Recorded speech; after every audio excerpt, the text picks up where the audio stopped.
Today we will discuss about assistant superintendent 14 जुलाई 2024 का जो exam था, मेरा सेकंड शिफ्ट में एग्ज़ाम था। और ये ब्रीफ में मैं बताने की कोशिश करूँगा कि एग्ज़ाम का लेवल और वगैरह।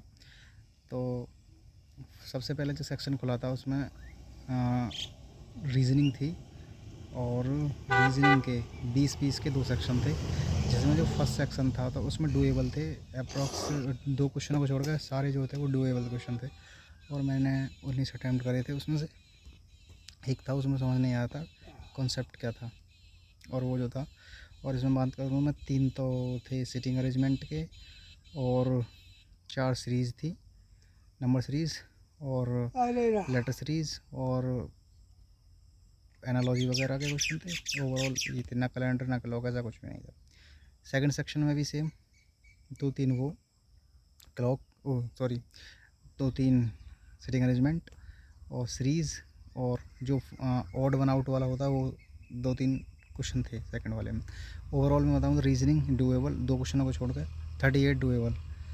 और डूएबल में ये नहीं कह रहा कि without practice you can do easily 35 और 34 क्वेश्चन, पर आफ्टर थोड़ा सा यदि पुश करोगे तो 38 तक कर सकते हो। नाउ नेक्स्ट बात करूँ जीके की, तो जीके में 2 सेक्शन सेम 40 नंबर के। उसमें क्या था कि जीके की मैं बात करूँ तो जीके तो यही है कि कितना पढ़ लो और मत पढ़ो, but the way is this कि आपको जो क्वेश्चन टच करने हैं ना, वो वही क्वेश्चन टच करने हैं जो बिल्कुल पता है 100% में। सेम बात ये है। और 50% में तुक्का लगा सकते हैं। 50% होने पे 50% यदि कम है तो आप गैस वर्क बिल्कुल भी ना करें। और यही मैं नेक्स्ट बात करता हूँ कि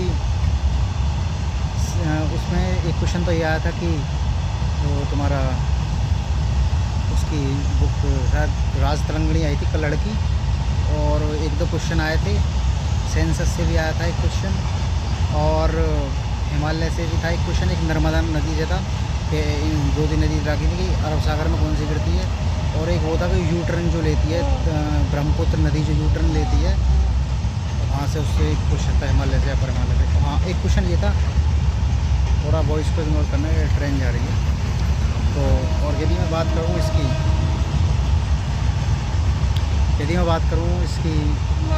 क्या नाम है इसकी, एक क्वेश्चन था कि जो पंजाब है, सतलज नदी है, वो कौन से हिमालय में आती है, तो इसमें था ये वाला।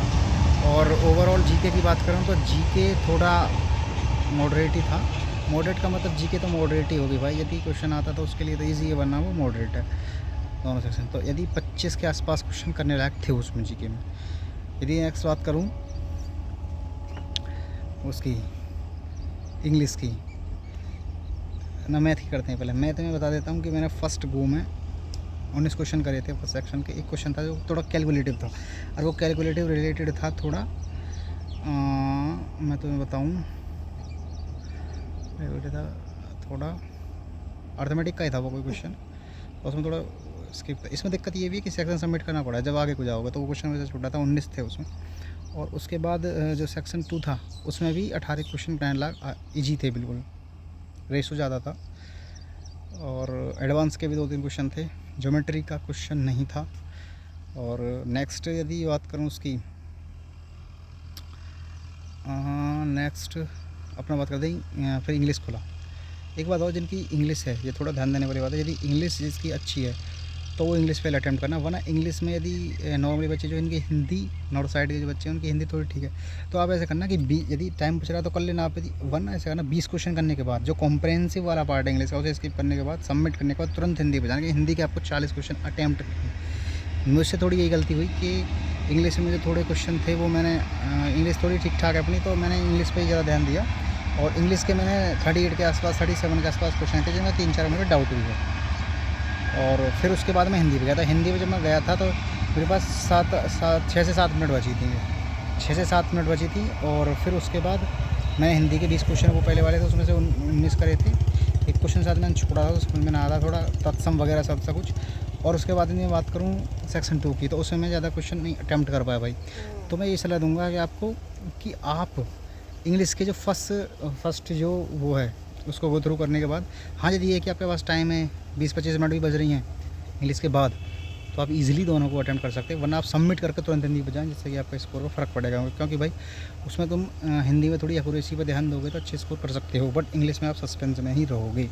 तो यही था थोड़ा।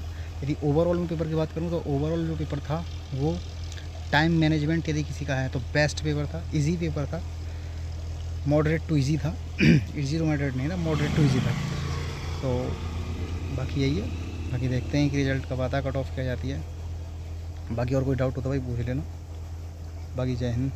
और अब मैं वीडियो डाले करूँगा कुछ ना कुछ, तो बाकी सपोर्ट करना भाई को। जय हिंद।